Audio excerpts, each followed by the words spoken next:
అధ్యాయం, ఇర్మియా గ్రంథము 9వ అధ్యాయం 20వ వచనం అండి.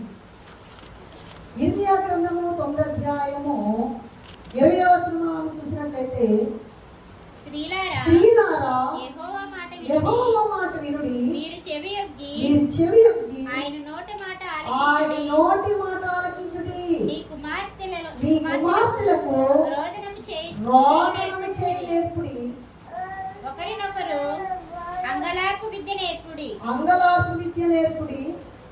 వీధులలో పసిపిల్లలు లేకుండాను, రాజమార్గములలో యవ్వనులు లేకుండాను, వారిని నాశనము చేయుటకై మరణము మన కిటికీలను ఎక్కుచున్నది, మన నగరులలో ప్రవేశించుచున్నది. ఇక్కడ చూడండి, దేవుడు యెహోవా దేవుడు అంటే సైన్యములకు అధిపతి యెహోవా ఎలాగ సెలవిస్తున్నాడు. అసలు అక్కడ మనం 17వ వచనంలో చూస్తే, ఆలోచించుడి, రోదనము స్త్రీలను కనుగొనుడి, వారిని పిలువనప్పుడి, తెలివిగల స్త్రీలను కనుగొని వారిని పిలువనప్పుడి అని చెప్తూ ఉన్నాడండి. ఎందుకు అంటే, వీధులలో మనం చూసినట్లయితే, అంటే మళ్ళా స్త్రీలతో మాట్లాడుతున్నాడు. స్త్రీలారా యెహోవా మాట వినుడి. పురుషులారా అన్నాడంటే స్త్రీలారా. ఎటువంటి స్త్రీలు తెలుసా? తెలివైనటువంటి స్త్రీలు కావాలంటండి, రోదనం చేసే స్త్రీలు కావాలంట. స్త్రీని ఎందుకు దేవుడు ఇక్కడ ఎన్నిక చేసుకున్నాడంటే, స్త్రీ బలహీనమైన ఘటమైనప్పటికీ స్త్రీలో ఉన్న ప్రాముఖ్యత ఏంటంటే, పురుషుడు తను ఒక్కడే రక్షింపబడితే తనకు ఒక్కరికే ప్రాముఖ్యత ఉంటుందంటండి. స్త్రీ రక్షింపబడితే ఆ స్త్రీ ఏం చేస్తుందంటే, తన యొక్క భర్తను మార్చుకుంటుందట, తనకు పుట్టినటువంటి కుమార్తెలు కానీ కుమారులు కానీ మార్చుకుంటుందట, అంటే దేవుడు నడిపిస్తుందట. అందుకనే కాదు, బడ్జెట్కి సంబంధించినటువంటి లావాదేవీలన్నీ కూడా పురుషుడు సంపాదిస్తే స్త్రీ ఆ కుటుంబాన్ని నడిపిస్తుందటండి. అంటే ఆ కుటుంబాన్ని వెలిగింపజేస్తుందట, ఆ కుటుంబాన్ని రక్షణ మార్గంలో నడిపిస్తుందట. కుమార్తెలు కానీ కుమారులు కానీ ఆ స్త్రీ మంచి మార్గంలో నడిపించడానికి ఒక ఆధిక్యత కలిగి ఉంటుందట. అందుకనే యెహోవా దేవుడు ఏమని మాట్లాడుతున్నాడంటే, ఇక్కడ మనం చూసినట్లయితే అక్కడ చక్కని మాట మనకు కనిపిస్తూ ఉందండి. స్త్రీలారా యెహోవా మాట వినుడి, మీరు చెవియొగ్గి ఆయన నోటి మాట ఆలకించుడి. మీ కుమార్తెలకు రోదనము చేయ నేర్పుడి. అంటే మన కుమార్తెల కంట రోదనం చేయాలంట, అంటే అంగలార్పు ఇచ్చారు. అంటే ఎందుకు అంగలార్పు ఇచ్చి నేర్పించాలి? అవి ఎటువంటి పాపంలోకి వెళ్ళకుండా. అంటే దేవుడికి మనం ప్రార్థన చేసినప్పుడు దేవుడికి మనకి తత్సంబంధం ఎలా ఉంటుందంటే, ప్రార్థన ఎలా ఉండాలంటే అండి, ఈ యొక్క నోటికి చెవికి ఎంత దూరంగా ఉందో మనం ప్రార్థన చేసినప్పుడు దేవునికి మనకి అంతే దూరం ఉండాలట. అంటే నోటికి చెవికి ఎంత దూరం ఉంది? కొంచెం దూరం కూడా లేదండి మనకి. గమనించండి, అంటే నోటి ద్వారా మాట్లాడతాము, చెవి ద్వారా వింటాము. మరి ప్రార్థన చేసినప్పుడు వినేవారు దగ్గరగా ఉన్నట్లయితే మన నోటి మాట వారికి వినిపిస్తాడట. అందుకని రోదనం చేస్తే అంటే అంగలార్పు విద్య అంటే మనము మన గురించి, లేకపోతే మన తల్లిదండ్రుల గురించి, మన కుటుంబం గురించి, మన యొక్క పరిస్థితుల గురించి, లేదా రక్షణ లేనటువంటి కుటుంబం గురించి, లేదా సమాజం గురించి, మన బంధుమిత్రుల గురించి, మన బిడ్డలకు రోగం చేయి నేర్పించాలంటే అంగలార్పు విద్య. అది ఎవరు నేర్పిస్తారు? తెలివైన స్త్రీలే నేర్పిస్తారు. అదే 17వ వచనంలో అనుకున్నా చూడండి, సైన్యములకు అధిపతి యెహోవా ఎలాగ సెలవిచ్చుచున్నాడు, ఆలోచించుడి, రోదనము చేయ స్త్రీలను కనుగొనుడి, వారిని పిలువనప్పుడి, తెలివిగల స్త్రీలను కనుగొనుడి, వారిని పిలువనప్పుడి. మన కన్నులు కన్నీళ్లు విడిచినట్లుగాను, మన కనురెప్పల నుండి నీళ్లు ఒలుకున్నట్లుగాను త్వరపడి మనకు రోగమధ్వని చేయవలెను. అంటే దేవునికి దగ్గర మొరపెట్టాలంటే ఇర్మియా గ్రంథము 33వ అధ్యాయం 3వ వచనంలో మనకు కనిపిస్తుంది చూడండి. ఇర్మియా గ్రంథము 33వ అధ్యాయము 3వ వచనంలో మనకు కనిపిస్తుంది చూడండి. నాకు మొరపెట్టుము, అది నాకు మొరపెట్టుము, నేను నీకు ఉత్తరం ఇచ్చేదను. నేను నీకు ఉత్తరం ఇచ్చేదను. నీవు గ్రహింపలేని గొప్ప సంగతులను, గూఢమైన సంగతులను నీకు తెలియజేయుదును. దేవుడికి మహిమ కలుగును గాక. ఏమంటున్నాడండి? నాకు మొరపెట్టుము, నేను నీకు ఉత్తరం ఇస్తాను. అంటే నువ్వు నాకు ప్రార్థన చేయి, నీకు నేను ఉత్తరం ఇస్తాను. అంటే ఇది ఇర్మియా గ్రంథము 33 అధ్యాయం 3వ వచనం అంటే 333 అండి. ఇది యెహోవా దేవుని యొక్క ఫోన్ నెంబర్ అని మనం అనుకోవచ్చు. ఎందుకంటే నువ్వు మాట్లాడినప్పుడు నీకు సమాధానం వస్తుంది కనుక ఈలోక రీతిగా మామూలు ఫోన్లోనే నువ్వు మాట్లాడుతూ ఉంటే నీకు సమాధానం వచ్చేస్తుంది. అటువంటిప్పుడు ఆ దేవాది దేవుడు పరలోక రాజ్యానికి సంబంధించినటువంటి ఫోన్ నెంబర్ అండి ఇది. ఎందుకంటే ఇర్మియా గ్రంథము 33:3 నీవు నాకు మొరపెట్టము, నేను నీకు ఉత్తరం ఇస్తాను. అంతేకాదు ఏమని చెప్తానన్నాడు? ఎటువంటి సంగతులండి? గ్రహింపలేని గొప్ప సంగతులను, ఇంకా గూఢమైన సంగతులను నీకు తెలియజేస్తాను. గొప్ప సంగతులు అంటే ఎవ్వరు ఊహించలేదు. ఇంకా ఏంటి? ఎప్పుడు మొరపెడతాం? తెలివైన స్త్రీలు ఉన్నప్పుడు, యెహోవా దేవుడు మనల్ని పిలిచినప్పుడు, తెలివైన స్త్రీలు మనకు కనుగొన్నప్పుడు, మన రోదనం చేసినప్పుడు. అందుకని అన్నాడు, ఎవరు నేర్పించమంటున్నాడండి? 9వ అధ్యాయంలో స్త్రీలారా మీ పిల్లలకు రోదనం చేయలేర్పి. మన పిల్లలకు మనం నేర్పించాడు. అందుకనే యేసు ప్రభు వారు యెరూషలేము వీధుల్లో సిలువ పట్టుకుని మోసుకు వెళ్తున్నప్పుడు అనేక మంది స్త్రీలు ఏడుస్తూ ఉన్నప్పుడు అప్పుడు యేసు ప్రభు వారు ఒక మాట మాట్లాడుతున్నాడు. ఏమనంటే, యెరూషలేము కుమార్తెలారా నా కోసం ఏడవద్దు, మీ కోసము మీ పిల్లల కోసము ఏడమన్నాడు. మీ పిల్లల కోసము అంటే మన పిల్లల కోసం. ఎందుకు? మన పిల్లల బ్రతుకులు ఎలా ఉంటాయో మనం కండమంటే కంటాం, కానీ వాళ్ళ పరిస్థితులు మనము ఏమి చేయలేమండి. కానీ మనం చేయవలసింది ఒకటే, మన పిల్లలను దేవుని యొక్క భయభక్తుల్లో పెంచినట్లయితే మనము పిల్లలకు రోదనం చేసినట్లు అవుతుంది. ఎందుకంటే వారు ఈ లోకంలో ఉన్నప్పుడు వారు ఏం చేయాలండి? చక్కగా యెహోవా మాట ఆలకించి, మరి చెవి యొక్కి ఆయన నోటి మాట ఆలకించి మన కుమార్తెలకు రోదనము చేయట నేర్పించాలి. ఒకరినొకరు అంగలార్పు విద్యను నేర్పుడి. ఎందుకు తెలుసా? అంగలార్పు విద్య ఎందుకు అంటే 21వ వచనంలో చూడండి, వీధులలో పసి పిల్లలు లేకుండాను, రాజమార్గములో యవనులు లేకుండాను వారిని నాశనము చేయటికై మన కిటికీలను ఎక్కుచున్నది, మన నగరులలో ప్రవేశించుచున్నది. అదండి ఎందుకు రోదనం చేయమంటున్నాడు? ఎందుకు తెలివైన స్త్రీలు కావాలనుకుంటున్నాడు? తెలుగు తక్కువ స్త్రీలు అయితే ఏం చేస్తారంటే దేవుడికి ప్రార్థన చేయరు, దేవుడి సన్నిధికి రారు, ఈ రోగంలో పడిపోతూ ఉంటారు, సాతానుతో సాంగత్యం ఏర్పడుతుంది. మరి ఇంకా మనం చూసినట్లయితే దేవుడికి దూరంగా ఉంటారు, దేవుడితో సాంగత్యము తక్కువగా ఉంటుంది. దీనివల్ల మనం మన పిల్లలకు అంగలార్పు విద్యను నేర్పించలేము. మరి ఎక్కువగా సమయము యవన బిడ్డలు పసిపిల్లలు ఎక్కడ ఉంటారు? ఈ లోకంతో కలిసిపోతూ ఉంటున్నారు. అంతేకాదు సమయం దొరికితే టీవీల దగ్గర ఉంటున్నారు, లేదా సినిమా హాల్లో ఉంటున్నారు, యవన బిడ్డలతో పార్కుల్లో ఉంటున్నారు. ఏంటంటే దేవుడికి విరోధమైనటువంటి పనులు చేస్తూ ఉంటారు. అది దేవుడు లేదా యెహోవా దేవుడు ముందుకన్నా తల్లులకి వార్నింగ్ ఇస్తున్నాడండి. స్త్రీలారా మీ పిల్లలకు రోదనం చేయ నేర్పించాలి. ఎందుకంటే మరణము మన కిటికీల గుండా ప్రవేశించకుండా ఉండాలి. మరణము మన కిటికీల గుండా ప్రవేశించడం అంటే ఏంటి? మన ప్రవర్తన సరిగా లేకపోయినా, మన దేవుని దూరంగా ఉన్నా, సాతాను మనతోటి సహవాసం చేస్తూ ఉంటే, మనం అనేకమైనటువంటి చెడు పనులు చేస్తూ ఉన్నా మనకేమవుతుందంటే మృత్యువు మనకు వెంటాడుతూ ఉంది. అందుకనే యవన బిడ్డలు చూడండి, ఇంకా వాడు వయసు ఉండగానే చనిపోతూ ఉన్నారు. ఊపిరితిత్తులు పాడైపోయినాడు కొందరు. ఏంటి? త్రాగుడు వలన, లేకపోతే స్మోకింగ్ వలన, లేకపోతే వ్యభిచారం వలన, లేకపోతే డ్రగ్స్ వలన. యవన బిడ్డలు అందరూ ఈ రోజుని మనం చూస్తే అనేక మంది చెడిపోతూ ఉన్నారు. ఈ సంఘం ఇంకా ప్రయాణాలు చేస్తున్నప్పుడు వారు నడుపుతున్న బైక్ కూడా చాలా స్పీడ్లో వెళ్ళి ఆగి ఉన్నటువంటి వాహనాలను ఏం చేస్తుందండి? గుంటూ ఉంది. అంటే ప్రమాదాలకు గురవుతూ ఉన్నారు. అంటే ఇంకా వయసు ఉండగానే మరణము వాళ్ళ కిటికీలు కూడా ఏం చేస్తుంది? ప్రవేశిస్తుంది. అటువంటి కిటికీలు గుండా అది ప్రవేశించకుండా మన బిడ్డలను మనం కాపాడుకోవాలంటే స్త్రీలు ఏమి చేయాలంటే వారి కుమార్తెల గురించి కుమారుల గురించి ఏం చేయాలి? ఖాళీ సమయం దొరికినప్పుడు మొదలుపెట్టాలి.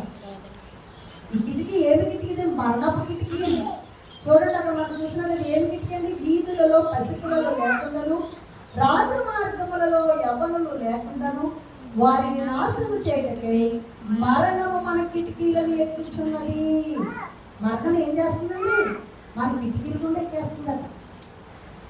అంటే ఆ కిటికీలు అంటే ఎందుకు ఎక్కుతుంది అంటే ఎవరి బిడ్డలు ఉన్నారనుకోండి, ఆ చేసే పాపము కూడా ఆ కిటికీల గుండానే జరుగుతుంది.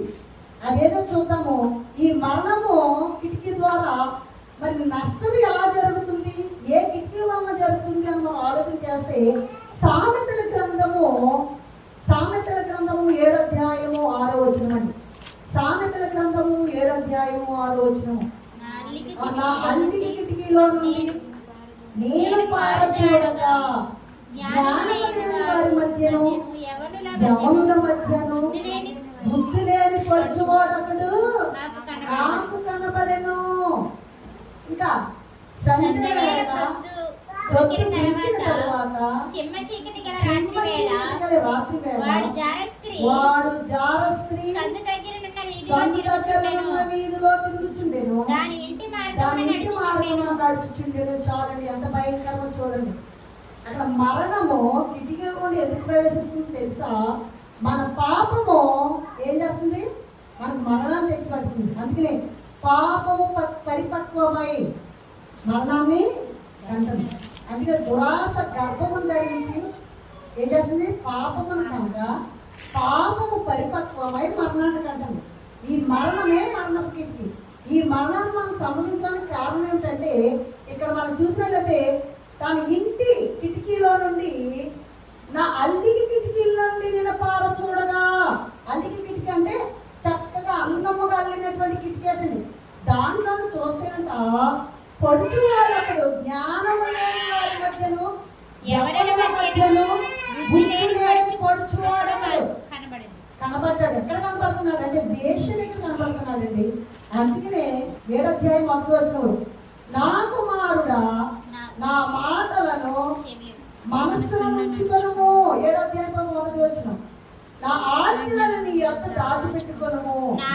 నా ఆజ్ఞలను ఉంచుకొని ఎడల నీ కనుపాప వలె నా ఉపదేశమును కాపాడుకొనుము. నీవు బ్రతకదువు. దేవుని మహిమ కలుగును గాక. నీవు బ్రతకాలి అంటే నా కుమారుడా నా మాటలను మనసులో ఉంచుకొనుము, నా ఆజ్ఞలను నీ యొద్ద దాచిపెట్టుకొనుము. ఇక్కడ అంటే ఇక్కడ యెహోవా దేవుడు మాట్లాడుతున్నాడండి.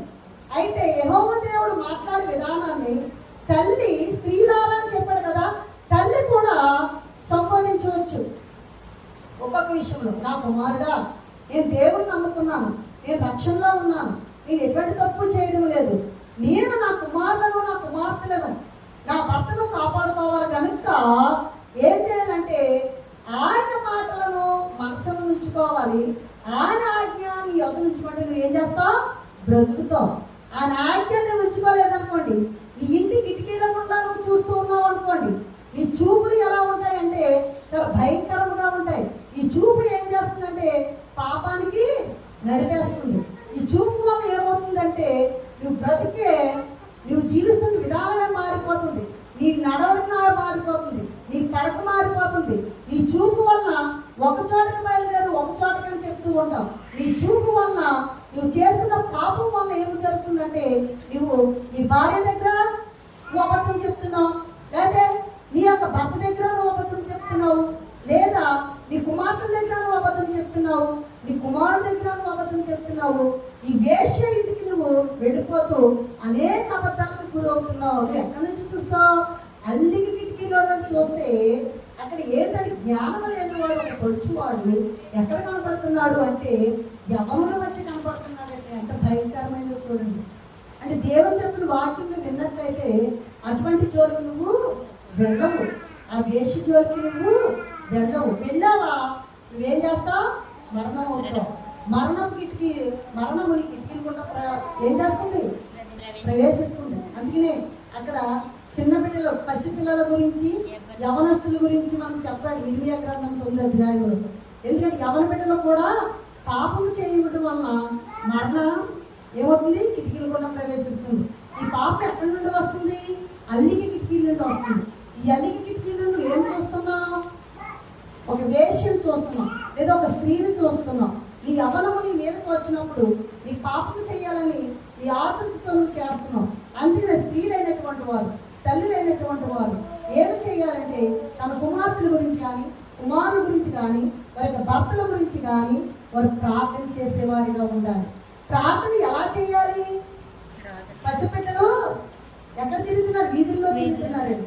యవనస్తులు ఎక్కడండి? రాజమార్గాల్లో తిరుగుతున్నారు. వారిని కాపాడాలి అంటే, మరణము వాళ్ళు ప్రవేశించకుండా ఉండాలంటే నీవు బ్రతికి ఉండగానే నీ బిడ్డలను కాపాడుతుండవలసిన బాధ్యత స్త్రీలపై ఉన్నది. యెహోవా దేవుడు సైన్యములకు అధిపతి యెహోవా చెప్తున్నాడు. స్త్రీలారా అని స్త్రీని సంబోధిస్తున్నాడు. దేవుడికి మహిమ కలుగును గాక. కనుక మనం ఏమి చేయాలి మన బిడ్డల గురించి? ఇటువంటి పాపంలో ఉన్నటువంటి మరి పాపంలోకి వెళ్ళిపోకుండా మన బిడ్డలు మనం కాపాడుకోవాలంటే దానియేలు గ్రంథము 6వ అధ్యాయము 10వ వచనం అండి. దానియేలు గ్రంథము 6వ అధ్యాయము 10వ వచనంలో మనం చూసినట్లయితే దానియేలు గారు ఎలా ప్రార్థించుతున్నారో మనం ఇక్కడ చూడవచ్చు. ఇట్టి శాసనము చేయబడినని దానియేలు తెలుసుకొనెను. అతడు తన ఇంటికి వెళ్ళి యథాప్రకారముగా అనుదినము మోకాలుకొని తన ఇంటి పైగది కిటికీలు యెరూషలేము తట్టునకు తెరవబడుచుండగా తన దేవునికి ప్రార్థన చేయుచు ఆయనను స్తుతించవచ్చెను. దేవునికి మహిమ కలుగును గాక. ఇక్కడ జరిగింది ఏమిటి అంటే, దేవునికి ప్రార్థన చేయకుండా ఉండడానికి ఇక్కడ ప్రార్థన చేసే వారిని ఏం జరుగుతుంది అంటే, ఏ దేవుని యొద్దైనను మానవుని యొద్దైనను ఎవడను ఏ మనవి చేయకూడదంటే 7వ వచనం చదవండి. మనకి చాలా చక్కగా జరుగుతుంది. అక్కడ రాజుకి రాజ్యపు ప్రధానులు 7వ వచనం అండి. రాజ్యపు ప్రధానులు, సేనాధిపతులు, అధిపతులు, మంత్రులు, సంస్థానాధిపతులు అందరూ కూడి రాజు ఒక ఖండితమైన చట్టము స్థిరపరిచి దాని శాసనముగా చాటింపు చేయనట్లు యోచన చేసిరి. ఎట్లనగా 30 దినముల వరకు అంటే నెల వరకు అంట నీ యొక్క తప్ప మరి ఏ దేవుని యొక్క అయినను మానవుని యొక్క అయినను ఎవడను ఏ మనవియు చేయకూడదు. ఎవడైనను చేసిన ఎడల వాడి సింహాల గుహలో పడద్రోయబడును. రాజా ఈ ప్రకారముగా రాజు శాసనము ఏం చేయమన్నాడండి? ఒకటి పుట్టించి మాదీల యొక్కయు పారసికుల యొక్కయు ఏంటండి పద్ధతి అనుసరించి స్థిరమగు శాసనము ఉండునట్లుగా దాని మీద సంతకము చేయమని మనవి చేసిరి. ఏంటండి ఇక్కడ ఎవరిని కూడా అంటే ఏ దేవుని మనం పూజించకూడదు, ఏ మానవునికి పూజించకూడదు. కానీ ఎవరు పూజించాలి? ఒక రాజు మాట వినాలి. అటువంటి శాసనము 1 నెల రోజులు చెయ్యాలని చెప్పి అక్కడ ఒక శాసనం పుట్టిస్తే ఈ శాసనము విని కూడా మరి దానియేలు ఏం చేశాడంటే ఇంటికి వెళ్ళిపోయి ఆయన పైకి వెళ్ళిపోయి తన యొక్క కిటికీలు ఎటువైపు తిప్పెట్టాడండి? యెరూషలేము వారి ఇంటికి తూర్పున ఉన్నదటండి. అంటే యెరూషలేము దేవాలయం పరలోక రాజ్యంతో సమానం ఆ నాటి కాలంలో. ఆ యెరూషలేముకు ఆ కిటికీ తలుపులు తీసి ఈయన మారు ప్రార్థన చేశాడంట. దేవుని మహిమ కలుగును. అంటే ఆ శాసనానికి కూడా భయపడలేదు. అంటే 3 సార్లు ప్రార్థన చేశాడు.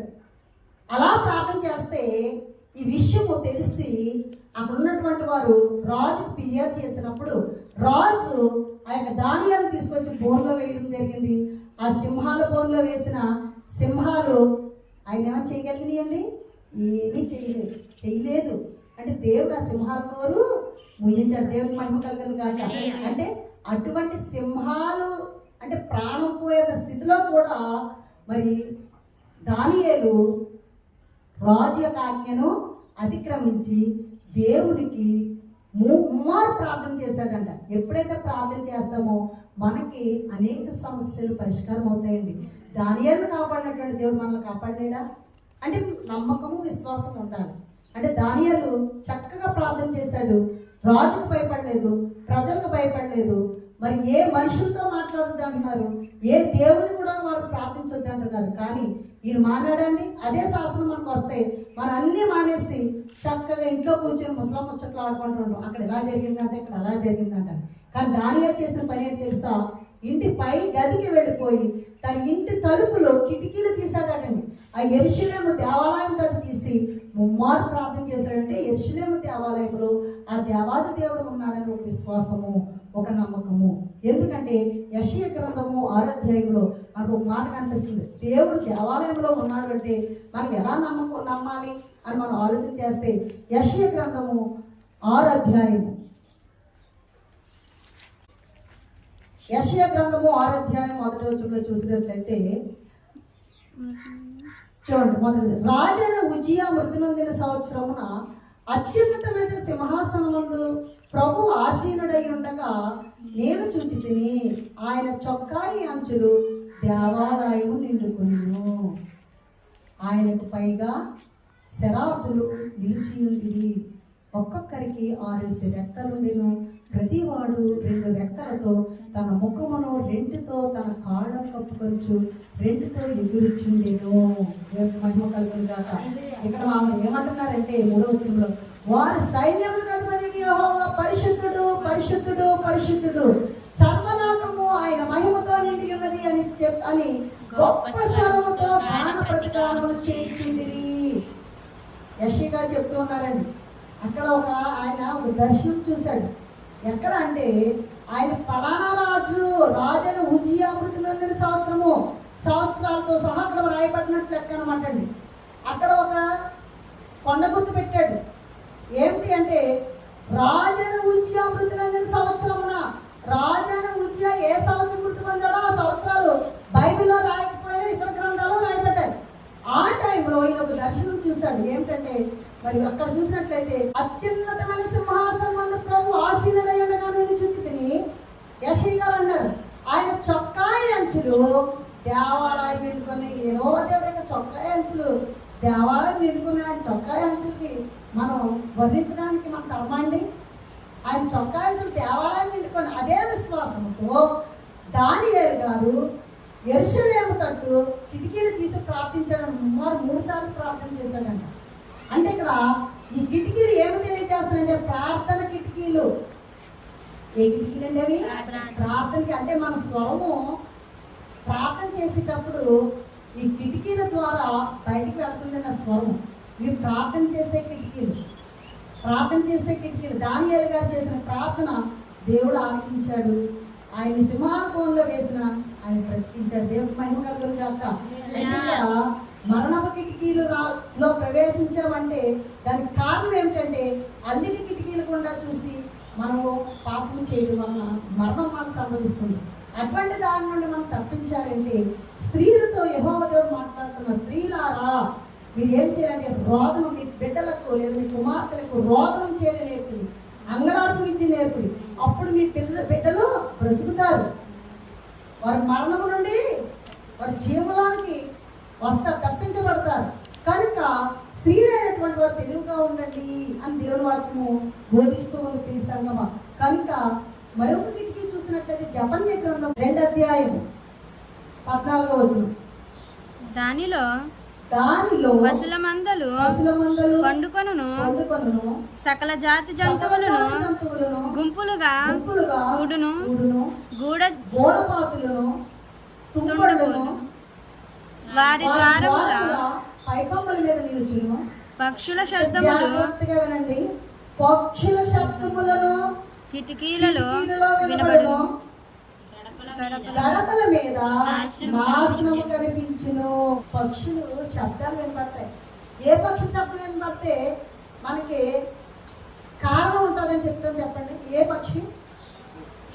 ఏ పక్షికి వస్తే మనుషులు భయపడతారు? తీతువ. హేతువు లేనిదే తిదుకు ఇది అంటారు. అంటే దేవుడు దానికి ఒక ఆజ్ఞ ఇచ్చేస్తాడండి ఆ పక్షికి.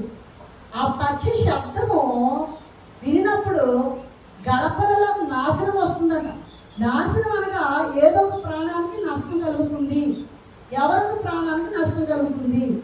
ఆ పక్షి మరి కూసినప్పుడు చాలామంది తీరు బాగానే కూసిందని సంతోషిస్తారా? సంతోషించి తిడుతూ ఉంటారు. ఇది ఇప్పుడు కుక్క వస్తుందేంటి, అమ్మో గ్రామానికి ఏదో నష్టం జరిగే అవకాశం ఉంది, ఎవరొకరు చనిపోతారు అనేది ఒక నమ్మకము విశ్వాసం ప్రజల్లో ఉందండి. కనుక పక్షులు శబ్దాలు వినినప్పుడు గడపల మీద కంట నాశనం వస్తుందటండి.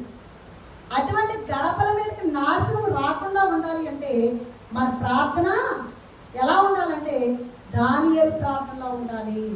దానియేలు యెరూషలేము తట్టు తన కిటికీలు తీసి ప్రార్థనా కిటికీలను ఏ విధంగా ఉంచి ముమ్మారు ప్రార్థన చేస్తాడో మనము కూడా మన గడపల మీదకి నాశనం రాకుండా ఉండడానికి మనం ప్రార్థన చేయాలి. సంగమం మనం రోదనం చేయాలి. మనం ఒక్కరమే కాదు, మన కుమారులు, మన భర్త ఖాళీ సమయం దొరికినప్పుడు రోజుకి దావీదు మహారాజు అయితే 7 సార్లు ప్రార్థన చేశాడు అండి. అదే దానియేలు అయితే 3 సార్లు ప్రార్థన చేశాడు. కనీసం ప్రార్థన ఒక్కసారి చేయడానికి కూడా మనకు సమయం ఉండలేదండి. ఎందుకంటే ఇన్ని వాక్యాలు దేవుడు మనకు చెప్తూ ఉన్నా మనం సిద్ధపాటు కలిగి ఉండడం లేదు. ఇక్కడ మరణం కిటికీ, మరి ఇర్మియా గ్రంథంలో మరణం కిటికీ కనిపిస్తుంది, మనకి అల్లికి కిటికీ ఏమో సామెతల గ్రంథంలో కనిపిస్తుంది. ఈ సంగమా మనం చూసినట్లయితే ప్రార్థనా కిటికీ అనేది దానియేలు గ్రంథంలో కనిపిస్తుంది, నాశనం కిటికీ అనేది జెఫన్యా గ్రంథంలో కనిపిస్తుంది. అయినా మనం ప్రార్థన చేయడానికి ముందుకు రాలేని స్థితిలో ఉన్నాం. ఎవరు నమ్మకం ఉంటే వాళ్ళే వస్తున్నాం, ఎవరికి విశ్వాసం ఉంటే వాళ్ళే వస్తున్నాం. ఇప్పుడు నీకు పని లేదా? పని ఉంది, కానీ మనం ఎందుకు వస్తున్నాం? మన దేవుణ్ణి సన్నిధికి, ఆయన సన్నిధిలో మొదలుపెట్టుకోవడానికి వస్తున్నాం. అందుకనే అసలు కిటికీలు, ఇన్ని కిటికీలు ఉన్నాయి కదా, మరి మానవుని యొక్క కిటికీ ఏమిటి? మన కిటికీ ఏమిటండి? మన కిటికీ ఏంటి? ఇప్పుడు వరకు కిటికీ మకర్షణ కిటికీ అండి, తర్వాత నిద్ర కిటికీ, ఇప్పుడు మనం చెప్పుకున్నటువంటి మరణపు కిటికీ, అల్లికి కిటికీ, తర్వాత నాశనం కిటికీ, ప్రార్థన కిటికీ. ఇన్నింటిలో గొప్పది ఏదండి? ఇప్పుడు చెప్పుకున్న కిటికీలో గొప్పది ఏది? ఫస్ట్ ప్రార్థన కిటికీ. మనం ప్రార్థన చేస్తే రక్షణ వస్తుందండి. ఈ ప్రార్థన రక్షణ ఎప్పుడైతే ఉండదో మనము ఒక్కటే నమ్ముకుంటాం, నిద్రలో మొద్దుగా ఉండమండి. తర్వాత మన గడపల్లో నాశనము రాదు, మన కిటికీలు కూడా మరణం ప్రవేశించదు. ప్రార్థన అనేది ఉంటే పరిస్థితులు మార్చేస్తుంది. దావీదు మహారాజు 7 సార్లు ప్రార్థన చేశాడు, ఒక మహారాజుగా ఉన్నాడు. చివరికి తన కుటుంబాన్ని మరి దేవుడు తన పుట్టినటువంటి బిడ్డతో సింహాసనం అధిష్ఠింపజేశాడు. ఆయన వంశం నుంచి యేసుక్రీస్తు వారు వచ్చారు. 7 సార్లు ప్రార్థన చేశాడండి. ప్రార్థన ఓర్చునే పోదాని గ్రంథము 12వ అధ్యాయము మొదటి నుంచి మనం చూసినట్లయితే మనుష్యుల యొక్క కిటికీలు ఏమిటో ఉన్నాయి చూడండి, జాగ్రత్తగా అబ్జర్వేషన్ చేస్తాడు. ప్రసంగ రాసిన గ్రంథము 12వ అధ్యాయము మొదటి వచనం. దుర్దినములు రాకముందే ఇప్పుడు వీటి యందు నాకు సంతోషం లేదని నీవు చెప్పు సంవత్సరం రాకముందే తేజస్సునకు సూర్య చంద్ర నక్షత్రములకు చీకటి కమ్ముకుందే మేఘములు మరలా రాకముందే నీ బాల్యదినములందే సృష్టికర్తను స్మరణకు తెచ్చుకొనుము. దేవునికి మహిమ కలుగును గాక. దుర్దినములు రాకముందే, దినములు ఎప్పుడు ఒకలాగా ఉంటాయండి, కానీ ఎవరిలో తేడా వస్తుంది? మనుషుల్లో తేడా వస్తుంది. ఈ మనుషుల్లో తేడా వచ్చినప్పుడు దుర్దినములుగా మారిపోతున్నాయండి. పూర్వకాలంలో ఉన్నటువంటి మనుషులకి ఇప్పుడు ఉన్న మనుషులకి చాలా డిఫరెంట్ ఉంది. పూర్వకాలంలో ఉన్నటువంటి మనుషులకి గౌరవం ఉంది, మర్యాద ఉంది అండి, పొదుపు ఉంది. తర్వాత ఆనాటి కాలంలో ఉన్నటువంటి మనుషులకి శారీరకమైన రోగాలు మాత్రమే ఉన్నాయి, ఈనాటి మనుషులకి మానసిక రోగాలు ఉన్నాయి. ఆనాటి మనుషులకి శారీరకమైన రోగాలు ఏమిటి అంటే ఒంటి మీద వచ్చినటువంటి ఏమన్నా శరీరంలో ఉన్నటువంటి శరీర రుగ్మతలు, జ్వరము, లేకపోతే మామూలు శరీరం మీద వచ్చినటువంటి కొన్ని కురుపులు లాంటివి, లేకపోతే చిన్న చిన్న పొక్కుల కింద వేసినటువంటివి, ఇవి కొన్ని శరీర రోగాలండి. మరి ఆ మానసిక రోగాలు అంటే ఏమిటి? మానసిక రోగాలు ఏంటండి? సరే, పూర్వం ఉన్నటువంటి వారికి శారీరకమైన రోగమే. హిజ్కియాకు పెద్ద పుండు పుట్టినప్పుడు, చనిపోయిన స్థితి వచ్చినప్పుడు దేవుడు మరి ఒక అక్కడ ఉన్నటువంటి ప్రవక్త ద్వారా మాట్లాడినప్పుడు, ఆ హిజ్కియా దగ్గరికి వెళ్ళినప్పుడు, ఆ హిజ్కియా గోడ దగ్గర తిరిగి ప్రార్థన చేసుకున్నప్పుడు దేవుడు 15 సంవత్సరాలు ఆయుష్ ఇచ్చాడు. ప్రార్థన పరిస్థితి మార్చేసిందట. ఏ రోగం అనేది? హిజ్కియాకు వచ్చిన రోగం ఏమిటి?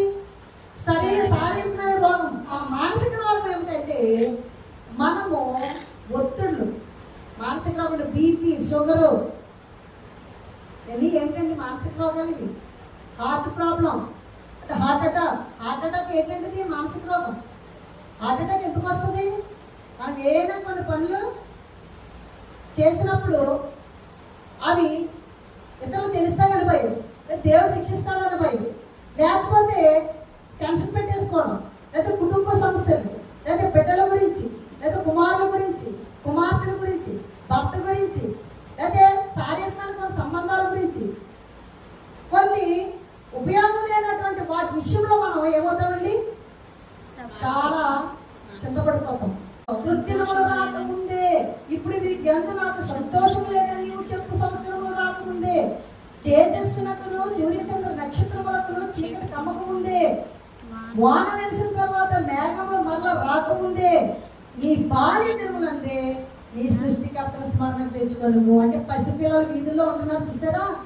అటువంటి పసిపిల్లల గురించి స్త్రీలారా అని చెప్పి పసిపిల్లల గురించి ప్రార్థన చేయమన్నారు.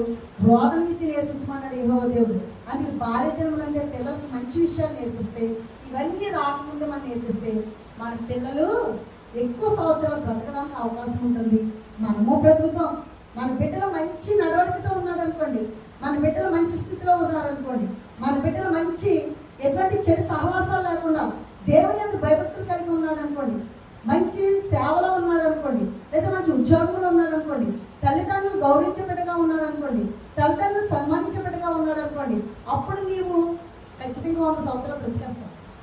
మన బిడ్డ చెడు సహవాసాలతో ఉన్నాడు, అనేకమైనటువంటి పనులన్నీ మన బిడ్డలోనే ఉన్నాయి, సమాజానికి భారంగా ఉన్నాడు, మనం కూడా వాడి కన్నా ముందే కాలము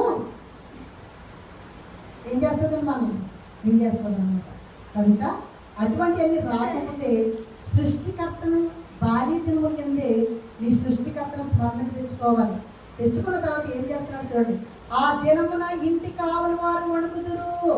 ఇంటి కావలి వారు అంటే కాళ్ళు వణుకుతాయటండి. అంటే వయస్సు పెరిగిపోయే కొద్ది శరీర అవయవాలన్నీ కృషించిపోతాయి. ఇంటి కావలి వారు వణుకుదురట. ఇంకా ఇంటి కావలి వారు వణుకుదురు, బలిష్ఠులు వంగుదురు. ఏంటి? మనము యవ్వనంలో ఉన్నప్పుడు బలంగా ఉంటాం, వృద్ధాప్యం వచ్చినప్పటికీ వంగిపోతామా లేదా? వంగిపోతాము, ఏ మాట భరించలేము, చాలా మానసికంగా కూడా కృంగిపోతాం. అయితే ఇంకా చూడండి, అక్కడ ఒక మాట గురించి మనం విసురువారు కొద్ది మంది ఒకటి చేత ఏంటి పని చాలించుకుంటుంది. విసురువారు కొద్ది మంది అంటే ఏదైనా పనులు చేసేవారు, ఇంకా అవయవాలన్నీ కూడా, విసురువారు అంటే శరీర అవయవాలన్నీ కూడా చాలా పని చేస్తూ ఉంటాయి. మనం ఎవరంలో ఉన్నప్పుడు అన్ని చాలా చక్కగా చేస్తాం, చాలా బలంగా చేస్తాం. ఇవి అవయవాలు తగ్గిపోయినాయి అనుకోండి, మనకేమవుతుంది? అక్కడ పని చాలించుకుంటాం. కిటికీలలో గుండా చూచువారు కానలాగా ఉందరు. అదే కిటికీల గుండా చూచువారు ఎవరు? మన శరీరంలో కిటికీల గుండా చూచువారు ఎవరు?